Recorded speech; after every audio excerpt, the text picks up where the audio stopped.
छूट जाए। जब तक विचारों का आना होगा तब तक प्रीति कैसे बनेगी।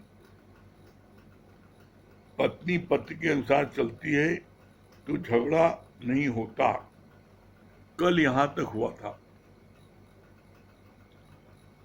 कल यहां तक हुआ था, उसके आगे आज 9-10 श्लोक का भगवान ने क्या बोला।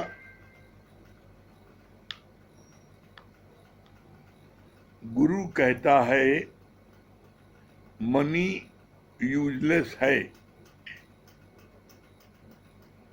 व्यवहार में परमार्थ का रंग लगाओ, पर तुम फिर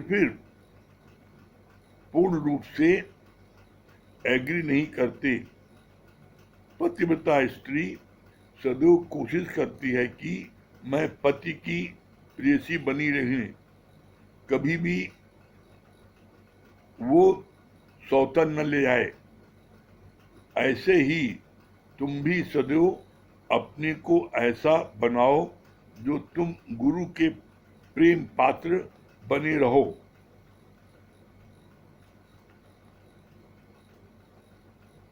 बीच में कोई तेरी प्रीति को कम न कर सके।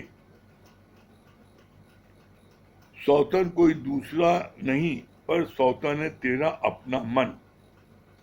कितनी अच्छी बात बोली गुरु यहां पर। क्या समझा रहे हैं गुरु जी? कह रहे हैं मनी इज यूजलेस। यहां ज्ञान को समझने की कोशिश करिए। बोला है मनी इज यूजलेस, तो इसका मतलब नहीं कि मनी को आप फेंक दो, आपके पास में है मनी आप फेंक दो। भगवान ने कहा मनी यूजलेस नहीं। क्या बोला है? इसका पूरा सेंटेंस है money is useless in comparison of God. परमात्मा की तुलना में पैसा तुच्छ है। परमात्मा की तुलना में परमात्मा के बाद मनी ही सब कुछ है। तो ऐसा नहीं बोला गया मनी यूजलेस तो आप मनी को फेंक दो। इसलिए बोला गया है अगर आपके पास मनी है तो उसकी आप मौज लो, खूब खिलाओ पिलाओ, लंगर लगाओ, उसका अच्छा सदुपयोग करो। और नहीं है तो राम भजन करो, कहीं जाने की जरूरत ही नहीं ना। क्यों बोला? No money no disappointment. अरे जब पैसा नहीं अपने मस्ती में राम भजन कर रहे हैं, कहीं जाने की जरूरत ही नहीं उनको। इसके लिए बोला है मनी यूजलेस कि जब कोई व्यक्ति आपके परिवार का बीमार हो जाता है, कैंसर हो जाता है, लास्ट स्टेज रहती है, आप कहते हो कि मेरा सारा धन ले लो डॉक्टर साहब, हम आपके वजन के बराबर नोट तौल देंगे, आप मेरे आदमी को ठीक कर दो। वो कहता है वही नहीं, मेरे बस में नहीं है। आप कितना भी लाखों करोड़ों दे दो डॉक्टर को, वो कहता है मेरे बस में है ही नहीं ना। वहां पर मनी यूजलेस बोला गया है। तो ऐसे में ज्ञान को समझ के लेते चलोगे तो कभी जीवन में आपको किसी बात का दुख नहीं होगा। और नहीं तो दुख कैसे होगा? ऐसे एक ने ज्ञान को उल्टा पुल्टा उठा लिया और उसने कहा, जब गुरु ने बोला मनी यूजलेस, तो उसने अपना सारी धन दौलत, उसका इकलौता बेटा था, सारी धन दौलत अपने बेटे के नाम कर दी। सारी अपनी फैक्ट्री, दुकान, जितना उसके पास कैश मनी, सब कुछ उसके नाम कर दिया। पता लगा क्या हुआ? कुछ ही दिन बाद बेटे ने कहा, पिताजी आपसे हमारी नहीं पट रही है, अब आप घर से निकलिए। पता लगा पिता जो है, जो अरबपति था, वो सड़क पर जो है आ गया और किराए के मकान में आगे रहने लगा। तो ऐसा नहीं करो कि तुम भूखे मरो, तुमको सड़क पर भीख मांगनी पड़े। जब तक आप जिंदा हैं, प्रॉपर्टी आपके नाम ही होनी चाहिए। आप आपके मरने के बाद जिसको लेना ले ले, जिसको देना है आप लिख दो, मिल जाए। लेकिन ऐसा नहीं कि आप जीते जी सब कुछ लिख दो और आपको घर से लड़का निकाल दे बाहर। ऐसा नहीं। ज्ञान को जो बिना गुरु के पीछे, बिना गुरु से पूछे उल्टा पुल्टा उठा लेते हैं, वही व्यक्ति मुसीबत में फंसते हैं। फिर आगे बोला, व्यवहार में परमार्थ का रंग लगाओ, पर तुम फिर पूर्ण रूप से एग्री नहीं करते। व्यवहार में परमार्थ का रंग क्या है? आप किसी व्यवहार में, आप शादी में गए किसी के यहाँ पर, वहाँ पर आपसे लोगों की मुलाकात हुई, तो आप वहाँ पर अपने गुरु की महिमा का बखान करो। आपको जो लोग मिलते हैं वहाँ पर व्यवहार में परमार्थ, आप वहाँ पर व्यवहार देने गए, शादी विवाह में गए अटेंड कर, लेकिन वहाँ तो मनुष्य मिलेंगे, वहाँ आपके परिचित व्यक्ति मिलेंगे, तो उनसे धन दौलत, बेटा बेटी, इधर उधर बात करने की अपेक्षा आप उनसे बात करो, अपने गुरु की महिमा बताओ, अपने जीवन में जो आपको शांति मिली है, आनंद मिला है, उसको बताओ कि हम यहाँ जाते हैं, हमको ये आनंद मिला है, तो उसको भी सत्संग में ज्वाइन कराओ। ये है व्यवहार में परमार्थ का रंग लगाना। तो ऐसे में क्या होगा, आप देखेंगे कि आप नए नए लोगों को जो जोड़ते जाएंगे, वो रोज आए दिन आपसे प्रश्न करेंगे, तो आपकी उन्नत होगी और उसकी उन्नत होगी। फिर बोला, तुम फिर पूर्ण रूप से एग्री नहीं करते। पतिव्रता स्त्री पूर्ण से एग्री नहीं करते। क्या तुम गुरु जी कहते, गुरु जी हमको उचित नहीं लगता कि हम शादी ब्याह में जाएं, वहां पर हम गुरु की बात करें। तुम्हें पॉलिटिक्स की बात करने में तुम्हारी बेटी कैसी है, तुम्हारा बेटा कैसा है, वो अच्छा लगेगा? आप सोचो, कोई कुछ न कहे, हमें सब अच्छा समझे, तो ऐसा नहीं हो सकता। लोगों का काम है कहना, लोग तो कुछ कहेंगे ही, लोग कुछ न कुछ कहेंगे। इसलिए आप जहां पर भी खड़े हो, जहां बैठो, आप अपने गुरु की महिमा, सत्संग महिमा बताओ। अगर उनको पसंद होगा तो वो सुनेंगे, और नहीं तो उठ के चले जाएंगे। कम से कम आपका समय तो उन्होंने बर्बाद नहीं किया। बेटा बेटी की बात तो नहीं की, माया की बात तो नहीं की, भगवान की बात नहीं की, जाए अपना आप अपनी मस्ती में हो। फिर बोला,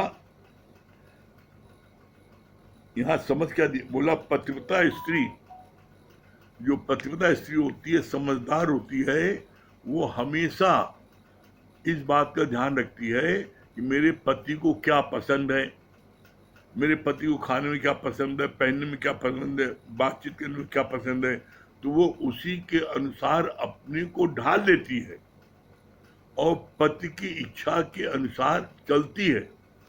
क्यों? डरती है कि ऐसा न हो कि पति नाराज हो तो ये सौतन ले आए।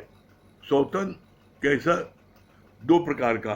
एक सौतन कैसी है, जो बाहर से किसी लड़की से इंगेज हो गया, आपका प्यार नहीं मिला, आप पति को घर में अच्छे से उसको खिलाना पिलाना नहीं कर रही हो, आप उसको अच्छे से नहीं पूछ रही हो, उसका अपमान कर रही हो, तो ऐसे में कोई दूसरी लड़की उसको जो है प्यार करती है, मान सम्मान देती है, तो अटैचमेंट उधर हो जाता है।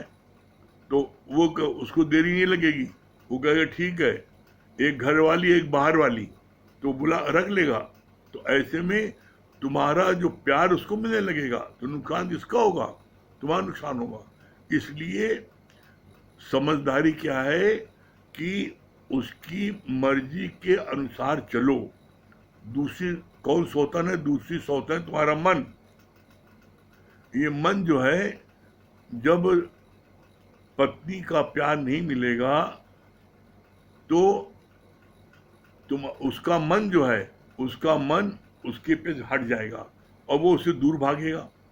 और जब दूर भागेगा तो सारी बुराइयां उसको नजर आएगी, तुम्हारी अच्छाई एक भी नजर नहीं आएगी। जब किसी से मन नहीं मिलता, जब किसी से व्यक्ति उससे नहीं पटती, तो उसकी बुराई उसको सब नजर आती है। वो कोई अच्छा कार्य करे तब भी समझेगी हमारी बुराई कर रही है। तो ऐसे में हमें ऐसा बनाए रखना है जिससे कि पति हमेशा हमसे खुश रहे। तो यही बात उसका, इसका सिद्धांत क्या है? इसका सिद्धांत है, इसी तरीके से तुम गुरु से मिल के चलो। गुरु को क्या पसंद है वो करो, गुरु जो कहे वो करो, तो गुरु तुम्हारे को अंत तक पसंद करेगा। अगर तुमने गुरु का कहना नहीं माना, गुरु के विपरीत चले, अपनी मनमर्जी की, तो तुम गुरु की निगाह से उतर जाओगे।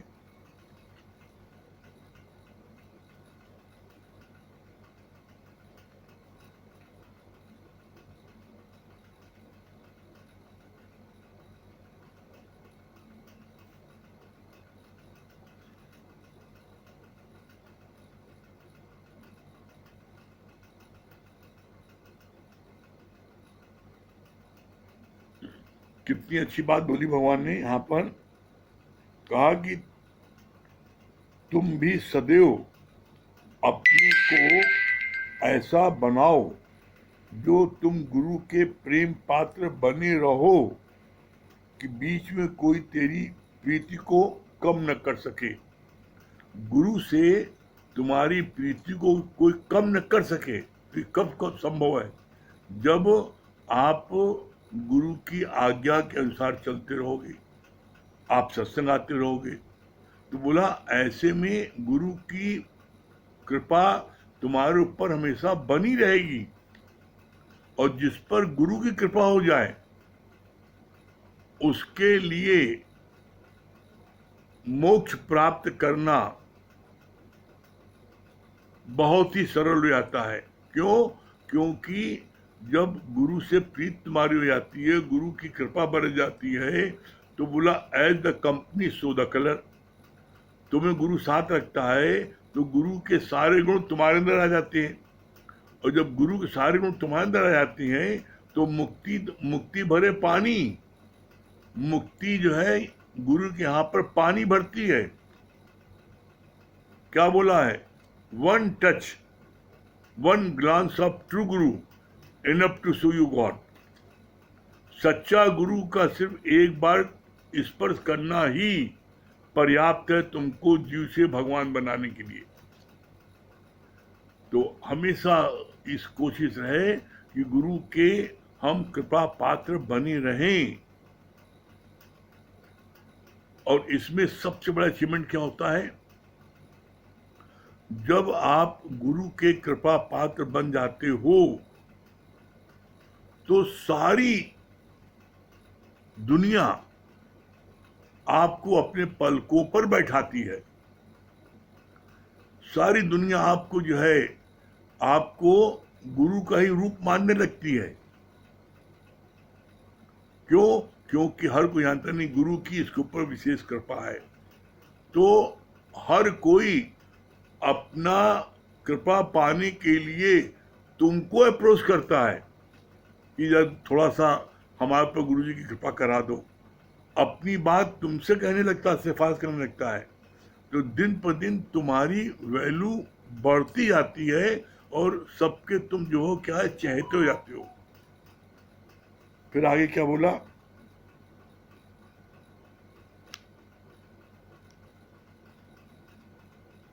सौतन कोई दूसरा नहीं पर सौतन है तेरा अपना मन। एक लड़के ने कहा मैं पानी से डरता हूं, जब तक स्विमिंग नहीं सीखूंगा तब तक पानी में नहीं उतरूंगा।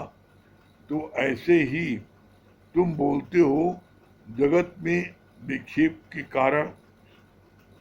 के कारण सामने आते हैं, तो मैं सर्व में प्रेम कैसे कर सकता हूँ? किसी के गुण और किसी के दोष पर नजर रखी तो प्रेम नहीं कर पाओगे। कितनी अच्छी बात गुरु ने बोला। एक लड़का कह रहा है कि मैं जब तक स्विमिंग नहीं सीख लूंगा तब तक पानी में नहीं उतरूंगा। अरे भाई, तुम पानी में उतरो नहीं तो स्विमिंग सीखो कैसे? बालू में सीखोगे, मट्टी में सीखोगे, मैदान में सीखोगे? अरे स्विमिंग सीखना है तो पानी में पहले उतरना ही पड़ेगा। इसी तरीके से आप कहते हो हम सत्संग नहीं करेंगे, हम किसी प्रेमी को नहीं जाएंगे गुरु को ज्ञान बताने के लिए। क्यों? क्योंकि जो है दुनिया में जो है सब तरफ जो है अंधेरी अंधेर है, कोई हमें क्या समझेगा। तो तुम इस डर से किसी को गुरु के ज्ञान को न बताओ, गुरु के महिमा न बताओ, है लोग क्या समझेंगे? अरे इतनी छोटी उम्र में सत्संग जा रहे हो, पागल हो गए हो क्या? लोग समझते हैं, सत्संग को समझते हैं कि जब कब्र में पैर लटक जाए तब सत्संग में आओ। अरे हर काम उल्टा करते हैं। जब व्यक्ति मर जाता है तो बोलते हैं राम नाम सत्य है। अरे किसको सुना रहे भैया? राम नाम सत्य है और आगे बोलते हैं क्या? मुर्दा खाए पिए मस्त है। मुर्दा जो तुम उसको सुना रहे हो। उसी तरीके से जब तुम्हारी सारी इंद्रियां शिथिल हो जाएंगी, कान सुन नहीं सकता, आँख देख नहीं सकती, दिमाग में कुछ आ नहीं सकता, तब बढ़ोतरी में तब तुम ब्रह्म ज्ञान लेने आओगे। बोला बढ़ोतरी का ज्ञान नहीं है। गुरु ने क्या बोला है? बोला है तुम जितनी चीज सीखते हो बचपन में सीखते हो।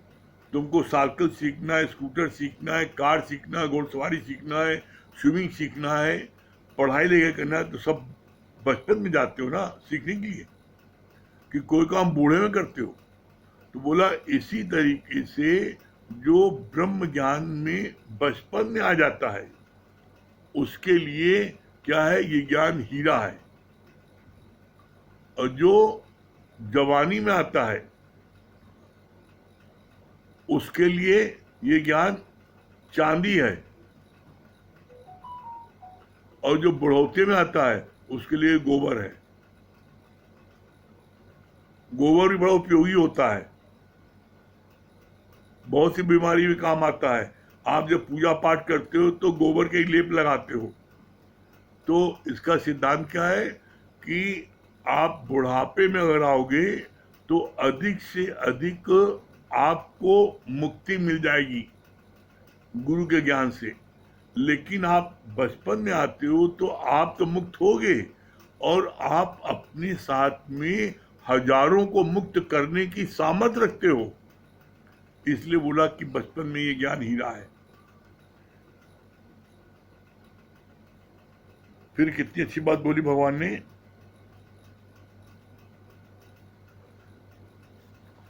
जगत में विक्षेपता है, लोग क्या कहेंगे, तो तुम गुरु के वचन को, गुरु की महिमा को, सत्संग को नहीं बताते, छुपाते हो। तो बोला नहीं।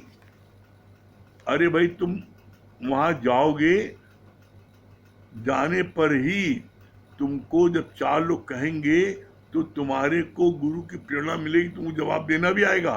और तब उनको जवाब देते देते तुम पारंगत हो जाओगे प्रश्न का उत्तर देने में।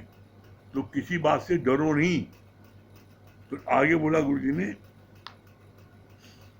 भगवान ने कई प्रकार के बीज बनाए पर एक को फ्री छोड़ दिया।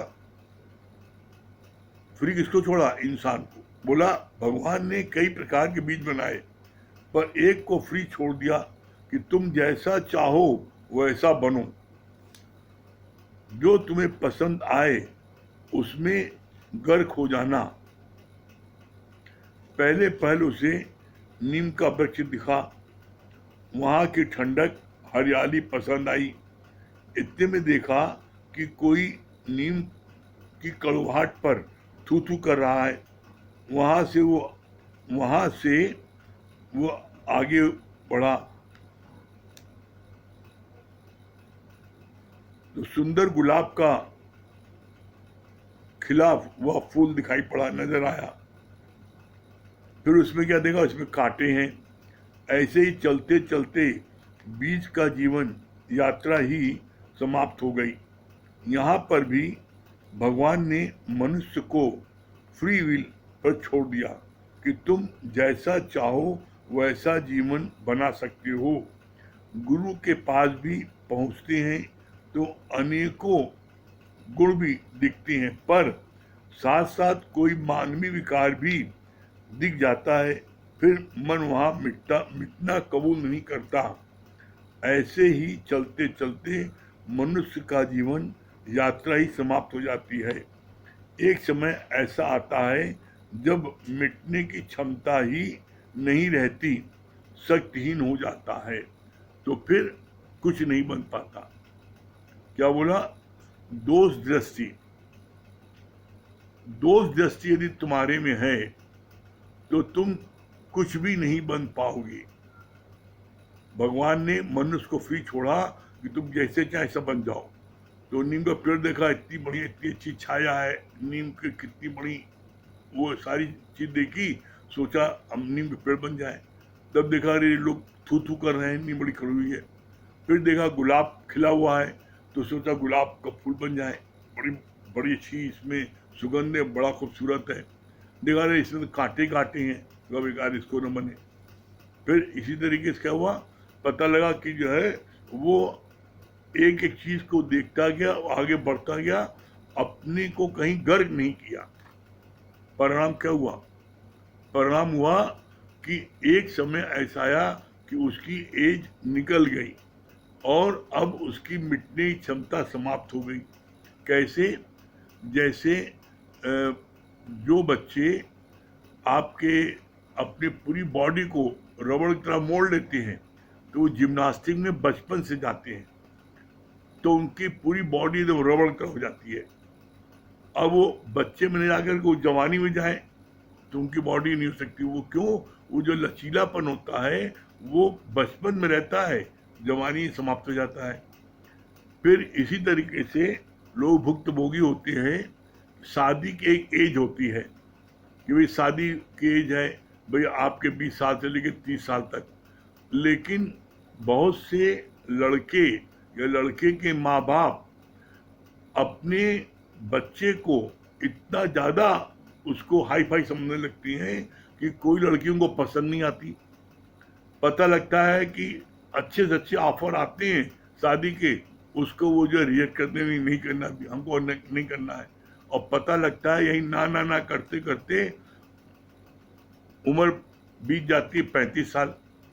अब जब 35 साल उम्र आ जाती है तो अब वो जिन जिन लोगों ने अप्रोच किया था उनको ये अप्रोच करते हैं, वो सब मना कर देते हैं, नहीं भाई आप इतनी उम्र 35 साल नहीं करेंगे। तो पता लगा कि जो खूबसूरती मनुष्य के अंदर जो उभार आता है वो 20 साल से 25 साल के बीच में उभार आता है, 26 साल 28 साल मैक्सिमम। इसके बाद उसका डाउनफॉल होता है, वो चमक उसकी कम होने लगती है। तो ऐसे में बोला नहीं कि बहुत अधिक सियाना बनने पर फिर वो व्यक्ति सबसे अधिक मूर्ख बनता है। पता लगता है कि ऐसे बच्चों की शादी नहीं हो पाती फिर, और अंत में वो समझौता करते हैं और फिर वो अपने से बहुत कम स्टैंडर्ड की वो लड़की की शादी करते हैं। तो ऐसे बोला भगवान ने कहा कि जब जिस चीज का समय होता है, समय पर अगर आप वो कार्य करोगे तो आपको सबसे अधिक उसमें बेनिफिट मिलेगा, फायदा होगा। और यदि आप समय पर चूक गए तो नुकसान सिर्फ आपको होगा। फिर आगे बोला,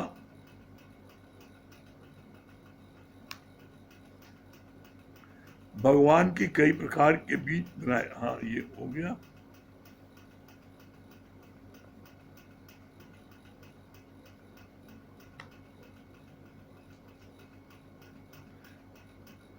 बहुत अच्छी बात। इसका सिद्धांत क्या है? इसका सिद्धांत यहाँ पर बोला लास्ट में भगवान ने, तुम जैसा चाहो वैसा जीवन बना सकते हो। गुरु के पास भी पहुंचते हैं तो अनेकों गुण भी देखते हैं गुरु में, पर साथ साथ कोई मानवीय विकार भी दिख जाता है तो फिर मन वहाँ गुरु के पास मिटना नहीं चाहता, और ऐसे ही वो चलते रहते हैं, गुरु ढूंढते रहते हैं, और अंत में पता लगता है कि वो अपना पूरा जीवन उन्होंने बिता दिया और उनको गुरु नहीं। अरे गुरु को तुम ढूंढोगे, कैसी विडंबना है। गुरु के गुण दोष तुम देखोगे, इसके मतलब ये, अगर गुरु के गुण दोष आप देखोगे तो इसके मतलब ये हुआ कि गुरु से ज्यादा बुद्धिमान आप हो। तो ऐसे में वो अपना जीवन खराब कर देते हैं। गुरु ने क्या बोला? सदगुरु की पहचान है, और जो वो पहचान ऐसी है जो आपको अंदर में महसूस होगी। दो पहचान ऐसी है जो अंदर महसूस होगी, एक पहचान ऐसी जो बाहर की होती है। कौन सी है? सदगुरु कौन है? जो राम नाम का भर भर प्याला आप पिए और मैं पियावे, न मेले जाए न महंत कहलाए और पूजा भेंट न लेवे। पहली पहचान ये है बाहर की। जो राम नाम का भर भर प्याला आप पीता है, हमें पिलाता है, न कहीं मेले जाता है, न अपने महंत कहलाता है, और न कोई पूजा भेंट लेता है, न अपनी पूजा कराता है। पहली पहचान ये बाहर की हो गई। दूसरी पहचान अंदर की है। अंदर क्या है? जिस मिलिए होए आनंद सो सदगुरु कहिए। जिसके मिलने से आपके अंदर में आनंद की घंटी बजने लगे, आप समझ लो सच्चा सदगुरु है। तीसरी पहचान क्या है जो अंदर की है? सच्चा गुरु मिला तब जानियो, जब मिटे मन मोह ताप। सच्चा गुरु तब जानना जब तुम्हारे मन से विषय विकार, राग द्वेष कम होने लगे और समाप्त हो जाए। ये अंदर ही पहचान है। जब आपको ऐसा महसूस हो अंदर में कि इससे मिलने से हमको आनंद आ जाता है, समझ लो सच्चा सदगुरु है। आप जिसके ज्ञान सुनने से आपके मन में राग और द्वेष कम हो रहा है, कम होते होते क्षण समाप्त हो जाएगा, कम हो रहा है, समझ लो सच्चा सदगुरु है। बोला नहीं, सच्चा गुरु मिला तब जानियो, जब मिटे मन मोह ताप। मन से राग और द्वेष मिटना कम हो जाए, आप समझ सच्चा सदगुरु है। तो उसकी शरण में आकर के गर्क हो जाना, ये है। तो इसमें क्या है? इसमें निश्चित आपको मंजिल प्राप्त होगी। फिर आगे बोला,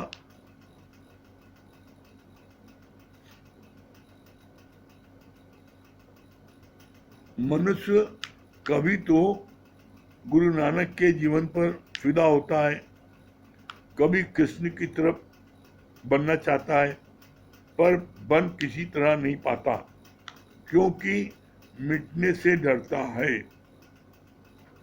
क्या बोला? मिटने से डरता है, और बिना मिटे आप कुछ बन नहीं सकते। मिटने पर ही पाइए पूर्ण परमानंद।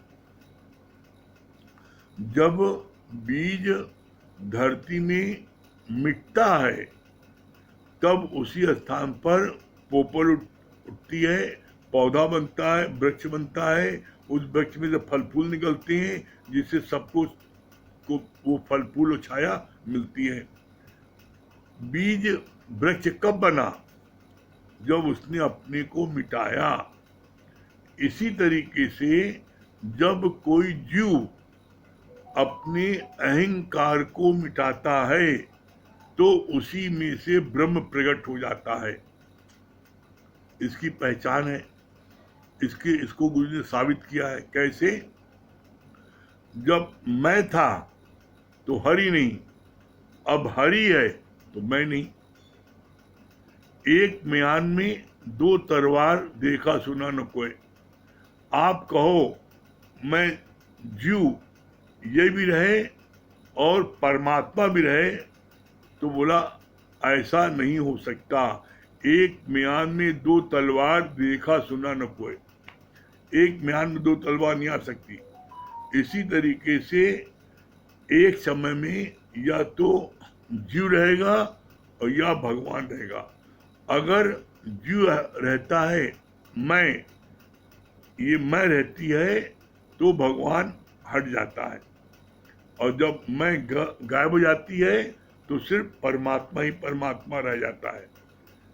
ये टोटल आप पर डिपेंड करता है। आपने अपनी मैं को मिटा दिया, मैं मिटा दिया, तब क्या होगा? तब परमात्मा प्रकट हो जाएगा, और परमात्मा प्रकट होकर के वहीं से कार्य करना शुरू करेगा। फिर आगे बोला,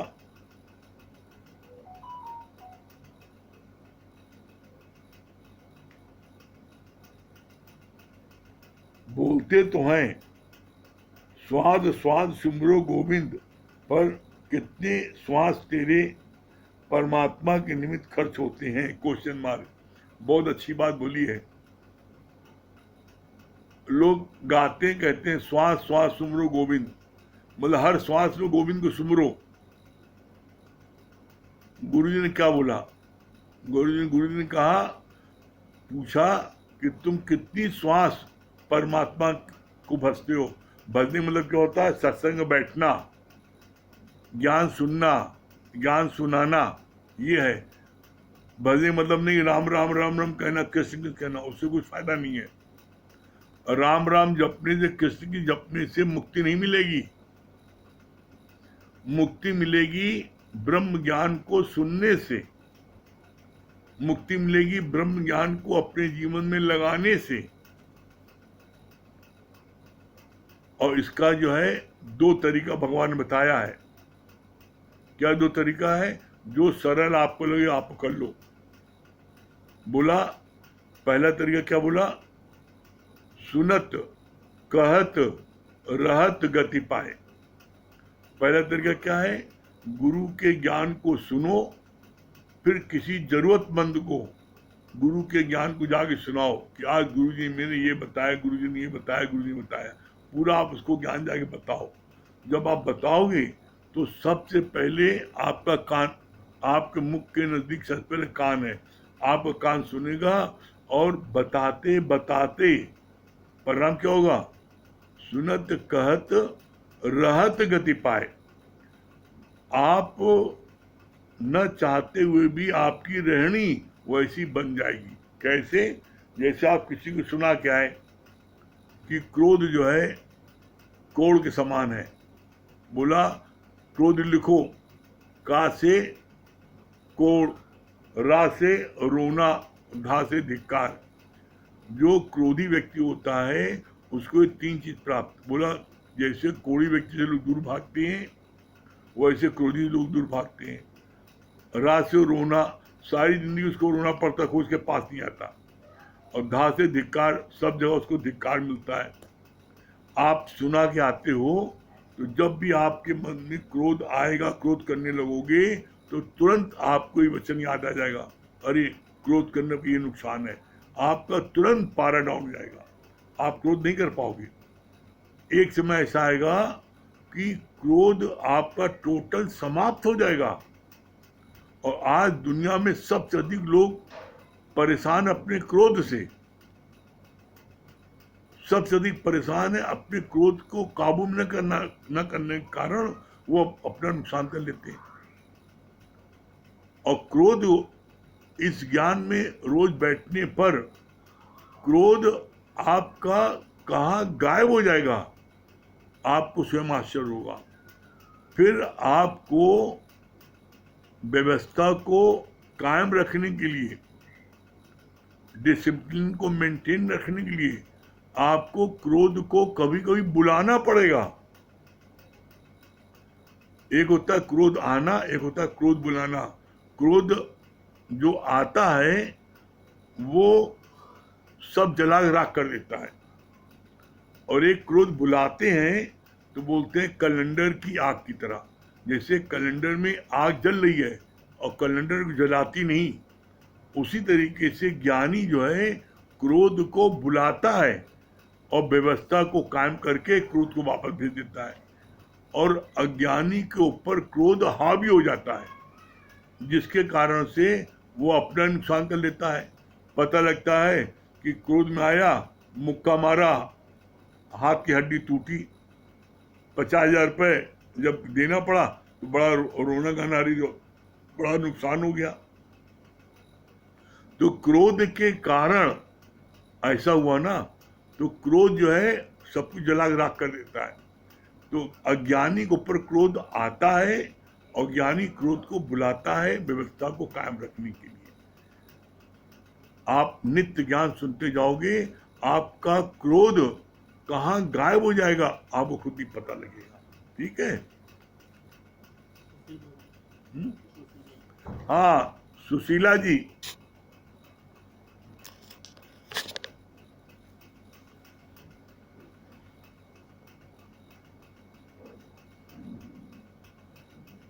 सुशीला जी। हाँ, हरिओम। हाँ सुशीला जी, क्या बता रही हैं? बहुत अच्छा बताएं कि जब एक बीज जो होता है अपनी हस्ती को जब मिटा देते हैं तब वो वृक्ष बनता है। उसी तरीका हम भी अपने मैं मेरे को जब तक मिटाएंगे नहीं, परमात्मा इसमें विराट नहीं होगा। दूसरी बात ये बहुत अच्छी लगी कि गुरु में जो आप बताए हैं कि जब आनंद अपने अंदर से जिसको मिलने से अति आनंद ताप मतलब क्रोध ये सब चीज चले जाए तब सच्चा गुरु माने। हकीकत में हम लोग को तो मिलने से इतना आनंद आता है, ये फोन आ जाती है और मैं वो लगने लगता है कि गुरु जी का आ रहे, गुरु जी इतनी खुशी आती, इतनी उमंग आ जाते हैं कि क्या बताएं। तो लगता है कि सच्चा गुरु तो मिल ही गया हम लोग को, भगवान भी मिल गए, गुरु जी सब बात। चलिए भजन सुना दीजिए। बहुत अच्छा लगा। वही वाला सुना है, हाँ दूसरा सुनाइए। सुना है, वही सुना है गुरु जी। हाँ सुनाइए।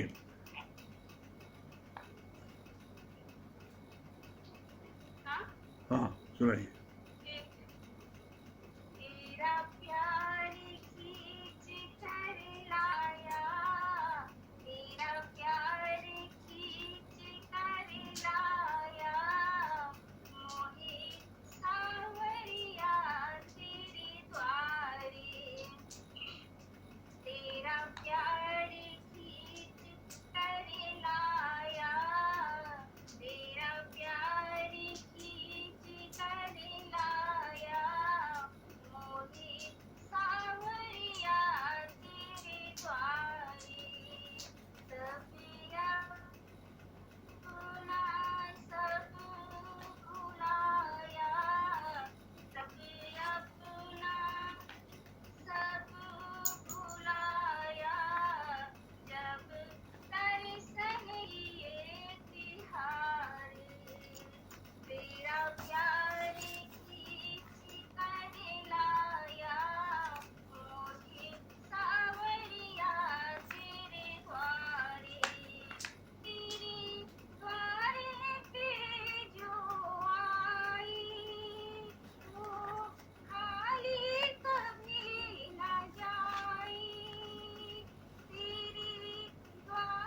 बिना कोई पाया ऋषि मुनि रतन कर हारे हीरा प्यार खींच कर लाया हीरा प्यार खींच कर लाया मोही सावरिया तेरी द्वारी तभी अपना आप बुलाया तभी अपना आप बुलाया जब दर्शन किए तिहारी तभी अपना आप बुलाया जब दर्शन किए तिहारी।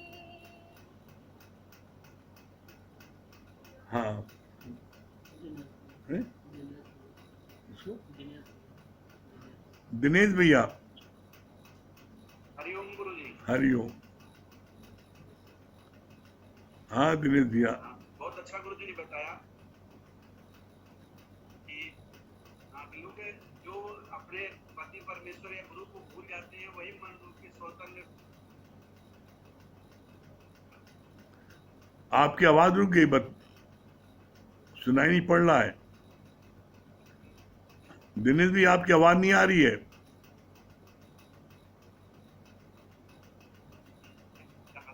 ये बड़ी अच्छी बात लगी। उसका आवाज नहीं पहुंच रही होगी हाँ के कारण। और हाँ गुरु जी ने बहुत अच्छा बताया कि व्यवहार में भी परमार्थ हो सकता है, लेकिन वो गुरु के बताए हुए रास्ते पर ही परमार्थ हो सकता है, नहीं वरना व्यवहार में तो फंसना ही है। हाँ ये बहुत अच्छा लगा। हाँ नीलू जी,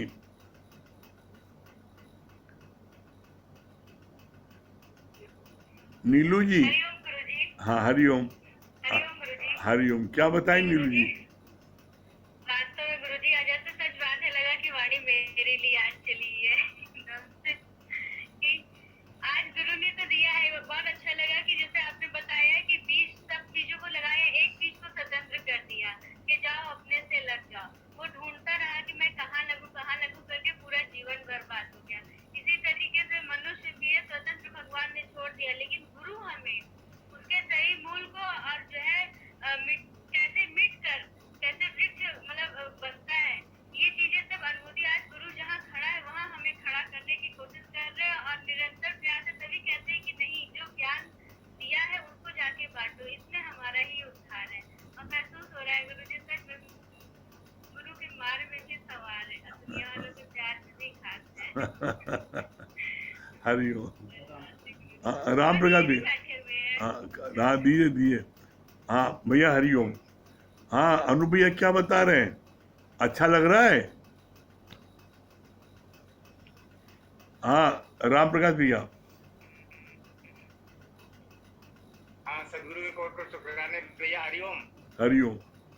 हरिओम भैया। हरिओम, क्या बोल रहे हैं राम प्रकाश भैया? सदगुरु को कोट पर शुक्राने भैया।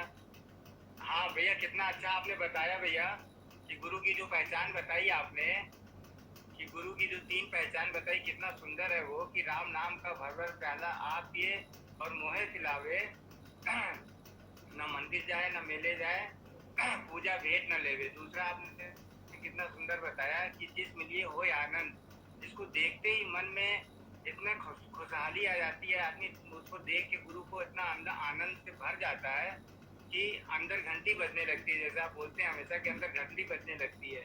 और तीसरी पहचान कितनी अच्छी बताया आपने कि जिस मिलिए होए आनंद। और तीसरी बताया आपने कि जिस मिलिए मीठे मन मोह ताप, जिसके मिलने से हमारा सारा मन मोह ताप खत्म हो जाता है।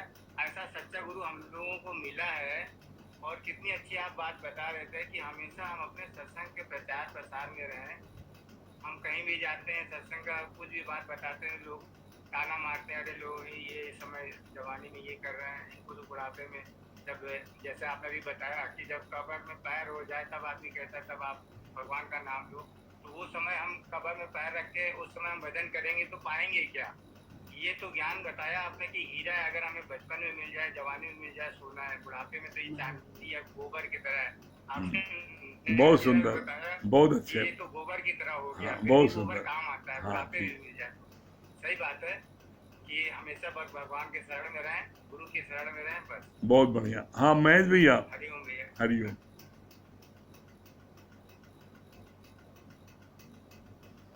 हाँ महेश भैया।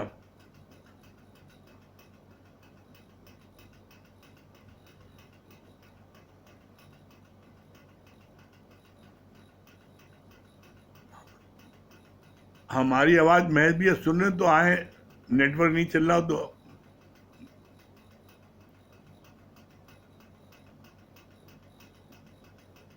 महेश चौरसिया, लगता है नेटवर्क उनका नहीं चल रहा है क्या।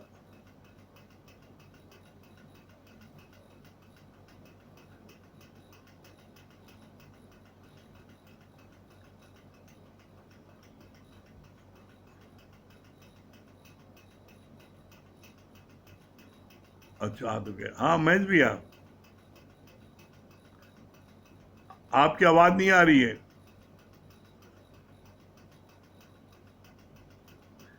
आवाज नहीं आ रही है। क्या बात, आवाज नहीं आ रही है। आपकी आवाज सुनाई नहीं पड़ रही है।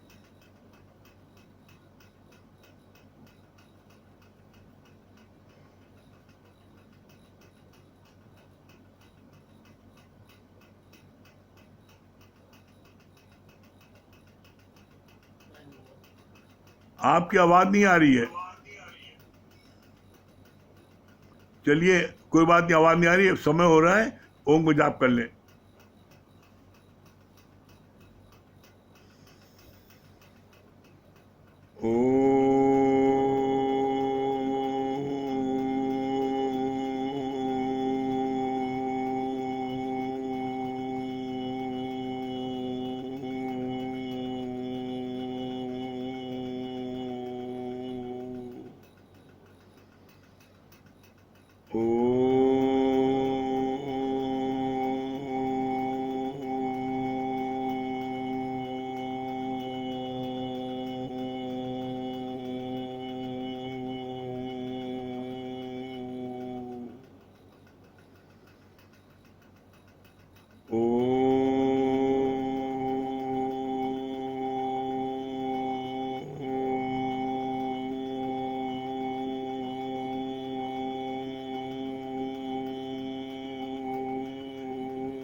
सही प्रेमी, हरिओम, राम राम।